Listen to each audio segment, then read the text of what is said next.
साहब लिंक्डइनல ஆடு பார்த்தேன் कांट्रैक्ट வேலைக்கு ஆள் தேவன் போட்டுருந்துச்சு अरे साहब नमस्ते।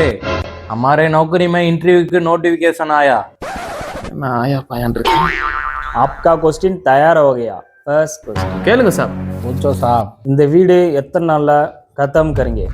साहब हमारे 2 மாசம் to 3 மாசம் போதும் சார்। சார் நமக்கு 2 மாசம் 3 மாசம்லாம் ஆகாது சார் உங்களுக்கு ஓவர் டைம் பார்த்து நான் ஒரே மாசத்துல முடிச்சு தரேன் சார் आपका कितना சம்பளம் எதிர்பார்க்குது? சாப் கான்ட்ராக்ட் படி 3 மாசத்துக்கு நம்மளுக்கு 10 லட்சம் வரும்। டெய்லி சம்பளம்னா ஒரு நாளைக்கு 2000 வரும்। நம்ம ஃபேமிலிலாம் இங்கே இருக்கனால 2000 தான் கட்டுப்படி ஆகும் சார்।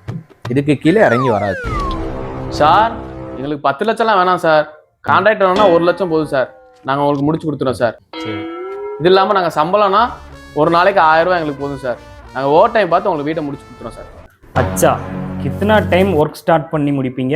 कितना லீவ் எடுப்பீங்க? அரே சாப் நம்ம காலையில் 10 மணிக்கு ஆரம்பித்து 5 மணிக்கு முடிச்சிருவோம் சார்। அதில் 4 hours work 4 hours rest sir.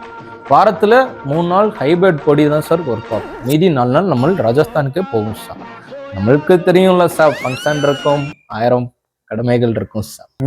अच्छा अच्छा अच्छा ஓ சார் ஓ சார் சார் 9 to 9 உங்களுக்கு வேலை பார்ப்போம் சார் சார் எங்களுக்கு லீவே வேணாம் சார் சார் நீங்கள் கான்ட்ராக்ட் சொன்னீங்களா சார் டேட்டு அந்த டேட்டுக்கு ஒரு 2 நாளைக்கு முன்னாடி உங்களுக்கு வேலையை முடிச்சு உங்களுக்கு சாவி கொடுத்துருவோம் சார் 2 भैया में एक भैया सेलेक्ट हो गया वो हमारा भैया साहब थैंक यू साहब।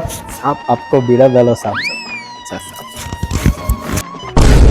உங்கள்ட்ட இருக்க ஒற்றுமை கூட எங்கள்கிட்ட யார்ட்டும் இல்லைடா அப்போ வந்தாரே வாழைக்குன்னு சொல்லிட்டு உங்களை பூரா வாழ வச்சுட்டாங்க இப்போ நாங்கள் வாழ வழி இல்லாமல் நாங்கள் திரும்பி வச்சுருக்கோம் அட போங்கடா இந்த நிலைமை வரும் முன்பே விழித்துக் கொள்ளுங்கள்। இன்றைய சோம்பேறிகளும் குடிக்கு அடிமையானவர்களும் நாளைய வடக்கனின் தினக்கூலிகள்।